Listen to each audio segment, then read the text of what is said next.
addiction when the brain gets hooked on the scroll. Social media addiction is not officially classified as a mental illness, but it is one we recognize. Shares many. တော့မင်္ဂလာပါကျွန်တော်ချော့ကလာဖြစ်ပါတယ်ဆိုတော့ကျွန်တော်ကမိတ်ဆက်မစင်တော့ကျွန်တော်ကတော့ရန်ကိုဘက်ကိုအထင်ကြီးတဲ့လူတယောက်ပါပြီးတော့ဘက်ကိုအရန်လေးမျောလင့်ထားပါတယ်ဒါမှပြေးမှာဆိုတော့အဲ့ဒါကြီးပြပြထားလိုက်ပေါ့ကျွန်တော်ဒီနေ့ပြပြတော့မယ့်အကြောင်းအရာကတော့ social media detox ဆိုတဲ့အကြောင်းလေးပဲဆို social media detox ဆိုတဲ့ဟာကဘာလဲမြန်မာလိုပြန်လိုက်မယ်ဆိုရင်တော့ social media ဆိုရင်တော့ကျွန်တော်သုံးနေတဲ့Facebook တို့ Instagram TikTok YouTube စတဲ့ platform တွေပေါ့နော် social media တွေဆိုတော့ detox ဆိုတာကြတော့အစိတ်ထုတ်တာဆိုတော့အစိတ်ထုတ်တယ်ဆိုတော့ဘယ်လိုစိတ်ထုတ်မလဲပေါ့ကျွန်တော်တို့တွေကတခါလေကြာရင်ကိုရီးယားမျက်နှာတွေစိတ်တွေကို detox လုပ်တတ်ကြပါမယ်ကျွန်တော်တို့အသုံးပြုနေတဲ့အရာတွေမှာ detox လုပ်ဖို့လိုအပ်တာရှိရပေါ့နော်ဥပမာအနေနဲ့ဆိုရင် social media detox ဆိုတဲ့ဟာတခုဆိုတော့ကျွန်တော်တို့ကမနေ့မိုးလေးနဲ့အချိန်ကနေစပြီးတော့ညမိုးချုပ်တဲ့ချင်းကြီးဖုန်းနဲ့မျက်နှာနဲ့အထားတကြရပေါ့နော်ဒါတော့ပုံမှန်ပါပဲလူတွေခုနောက်ပိုင်းမှာဆိုရင်တော့ကျွန်တော်တို့မြန်မာကလည်း social media ဆိုရင်မကင်းနိုင်ကြဘူးပေါ့နော်တခုမဟုတ်တခုဥပမာ Facebook နဲ့ Facebook သုံးတဲ့သူကသုံးနေဒါမှမဟုတ် TikTok သုံးတဲ့သူကသုံးတယ်ဒါမှမဟုတ် Instagram သုံးတဲ့သူကသုံးတယ်ဒါမှမဟုတ်ချို့ကြောင့် YouTube သုံးတဲ့သူကသုံးတယ်ပေါ့အများကြီးပဲပေါ့ဆိုတော့တိုင်းတနေ့ကျွန်တော်ခေါင်းနဲ့ကိုဝင်နေတဲ့ information စဉ်းစားကြည့်မယ်ဆိုရင်မြေမထွက်နိုင်အောင်ပဲပေါ့နော်ဆိုတော့အဲ့ဒီအကြောင်းမလို့ကျွန်တော်တို့က detox ဆိုတဲ့စကားပေါက်လေးနဲ့စစ်ထားပြီးလို့လိုအပ်တယ်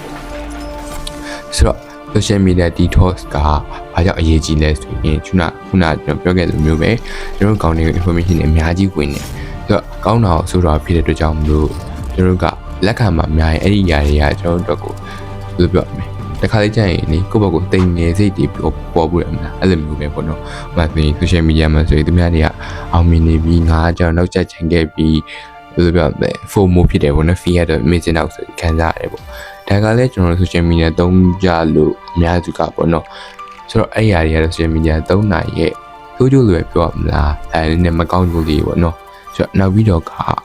social media သုံးတာကမကောင်းဘူးလို့ကျွန်တော်တိုက်ရိုက်မပြောဘူးနော်။ဒါပေမဲ့သုံးတာများရင်တော့လည်းမကောင်းတာတော့ကျွန်တော်အကုန်လုံးသိတယ်ပေါ့နော်ဆိုတော့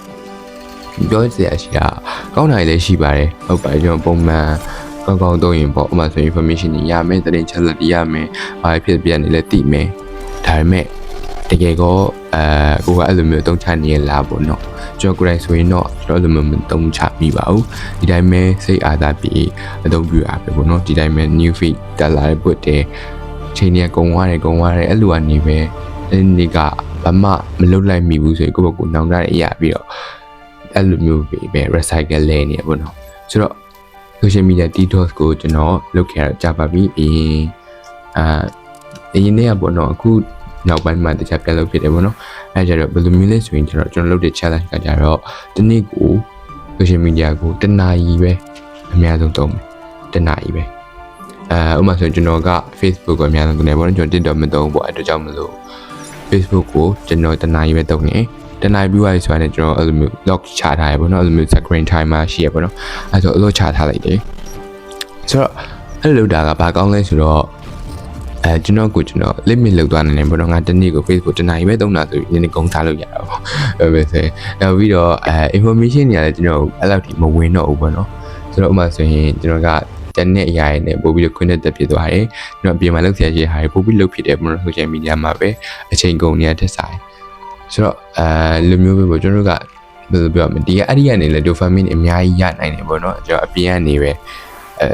မအားကစားလုပ်လို့ရတယ်နောက်တော့သူနဲ့တွေ့လို့ရတယ်တခြားသူနဲ့တွေ့လို့ရတယ်စကားပြောလို့ရတယ်အဲ့ဒီကနေ dopamine တွေရနိုင်တယ်ဒါပေမဲ့ကျွန်တော်အများစုကကျတော့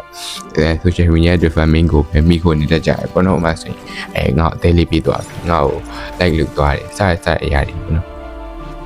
ဆိုတော့အဲ့အကြောင်းမလို့ကျွန်တော်က social media detox ကိုတခါတော့ try ကြည့်တဲ့နေပေါ့နော်။အားကြောင့်လဲဆိုတော့ဒါကကောင်းတဲ့ရတခုဖြစ်တဲ့အတွက်ကြောင့်မလို့အဲ့ဒီကနေမှကောင်းကျိုးတွေကတော့ရလာတဲ့အများကြီးပဲခုနကတော့ကျွန်တော်ပြောခဲ့သလိုမျိုးပဲကျွန်တော်တို့ကအဲ့လိုမျိုး information တွေမဝင်တဲ့အတွက်ကြောင့်မလို့ပို့ပြီးတော့လေတခြား information ထည့်သွားနိုင်ပြီ။အပြင်ရလာတဲ့ information တွေတော့ပို့ပြီးတော့ကိုယ့်ရဲ့စိတ်တွေကပို့လန်းဆန်းနေပုံတော့ကျတဲ့ထက်ဆိုင်အားကြောင့်မလို့ social media detox ကိုလုပ်ကြည့်တယ်မိုင်းအဲ့တော့ကျွန်တော်တို့ social media detox ကို try ချင်တယ်ဆိုရင်တော့ ဘာလေးလုပ်ကြရမလဲဆိုရင်application လေးတွေကိုပုံမှန်သုံးနေရဖြစ်တယ်ပေါ့နော်